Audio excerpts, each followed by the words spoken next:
had a strong safety net. Now we've brought in dental care. We've brought in $10 a day child care. We're bringing in pharmacare on a number of key initiatives.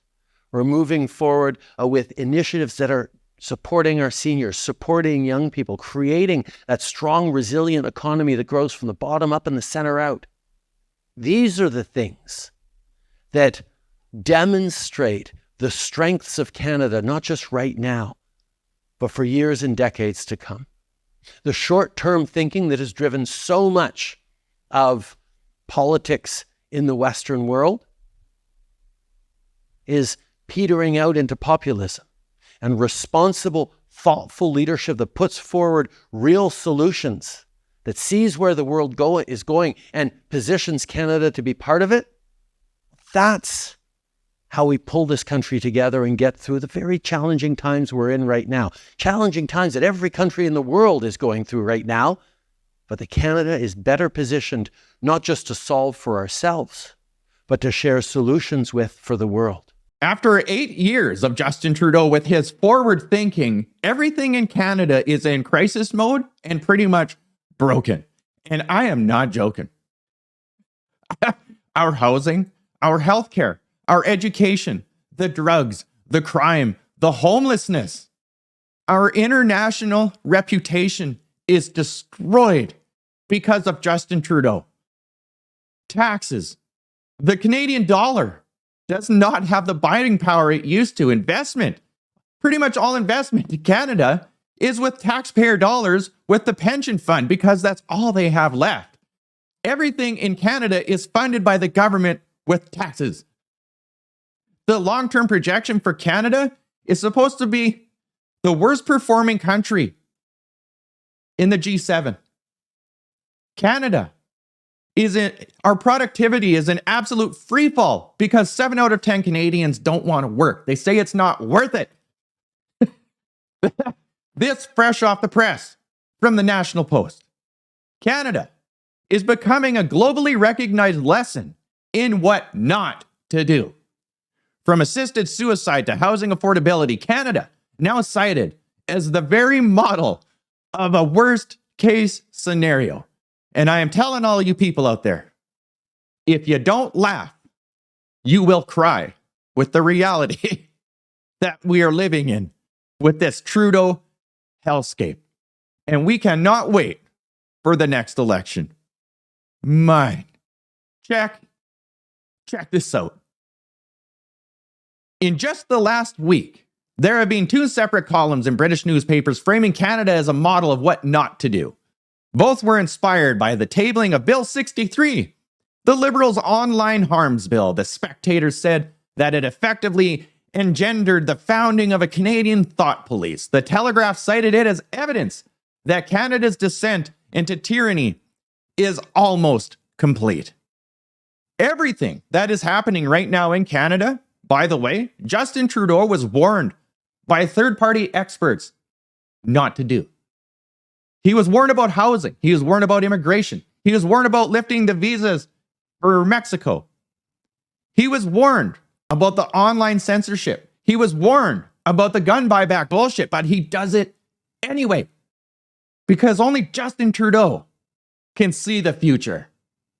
Only Justin is a long-term thinker. Everybody else is not. They are not the chosen ones. Continuing on. This didn't used to happen. It wasn't too long ago that Canadian politics were famously inaccessible to the wider world. For Canada's 2008 federal election, The Spectator covered it with a blog post that mostly mused on how nobody cared. It's curious that Canada receives almost no foreign coverage, even in Britain, where there are, after all, plenty of people with Canadian relatives or connections, it read.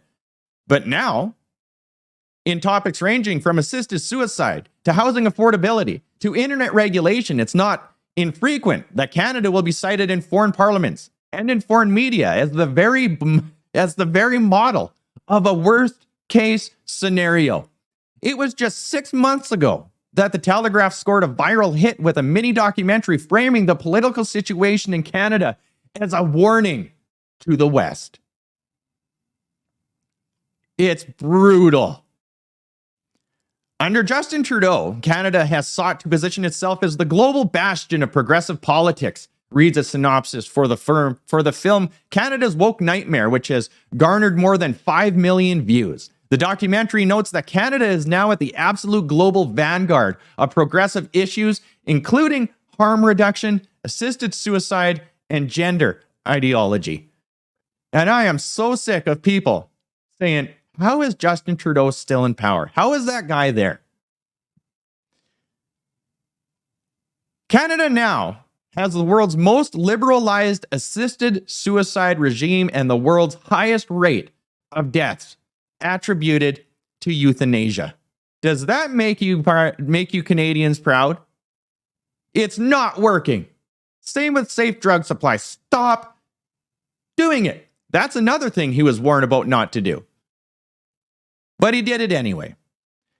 Canada was the first country to go all in on supervised consumption as a response to rising overdose rates. I just said that. And BC is the first jurisdiction to distribute free recreational opioids under the rubric of safer supply. And in just the last few years, Canada's rules governing transgender identity have been pushed even further than equivalent policies across much of Europe. Another first disaster. As one example, Scottish first Prime Minister Nicola Sturgeon was forced to resign last year in part due to controversy that her government had allowed convicted rapists to secure transfer to women's prisons simply by self-identifying as female. Trudeau enacted the exact same policy in 2018 and with the same effect that it allowed sex offenders to transfer to women's prison. Nevertheless, the issue has gone almost unremarked in Canadian disclosure, and I'm telling you it's because of the Trudeau Media Corp, our mainstream media. The thrust of Canada's woke nightmare is that this social revolution has mostly been to the country's detriment and should be heeded by Western nations looking to follow the same path. The UK is currently studying a proposal to legalize doctor-assisted suicide, and during parliamentary hearings, it was Canada that was presented as the example of what not to do, of what to avoid. I would say that Canada is a warning sign for countries that legalize medical assistance in dying. Trudeau laments. A University of Toronto bioethicist told a UK committee last June. The phrase warning to the world was also used in a recent profile on Canadian euthanasia published in the magazine Spike. Quote, rather than tackle the health and economic challenges Canadian society is facing, the government is effectively offering an early death as a solution to life ills, it read. Seriously, offering? Let me rephrase this. It is, the government is effectively offering an early death as a solution to life in Canada.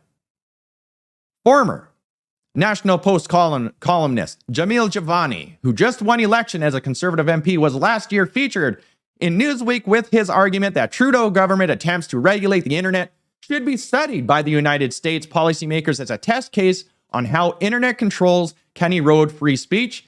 And for all of you out there watching this and you are not Canadian, it did. It did exactly what the experts said it would. It decimated local independent media because it got rid of our reach on all other platforms. To put it broadly, Canadians made the mistake of taking free speech for granted, wrote Javani of the Online Streaming Act, which enforced Canadian content quotas on sites ranging from Netflix to social media. Even beyond the political realm, aspects of Canadian economy have gone so beyond the pale that they are now the international benchmark of what can go wrong. That's most true of housing, with Canada often topping charts for the most unaffordable shelter or the most bubbly real estate market on planet Earth. Last November, Business Insider profiled the Canadian housing crisis for the singular purpose of warning Americans not to let their own housing market get as bad. The United States readers were told that Canadians faced decades until they had any chance of getting fair market value for a house. Well, yeah, but that's because you're a short-term thinker. You got to be a long-term thinker into decades. It's Justin Trudeau is so delusional. If the Online Harms Act is suddenly garnering headlines across the rest of the Anglosphere, it's not because Canadian politics are inherently interesting to the wider world. Rather, it's because Bill C-63, just like any number of Trudeau policies before it, is proposing to do things to no other Western democracy has yet proposed. It just goes on and on.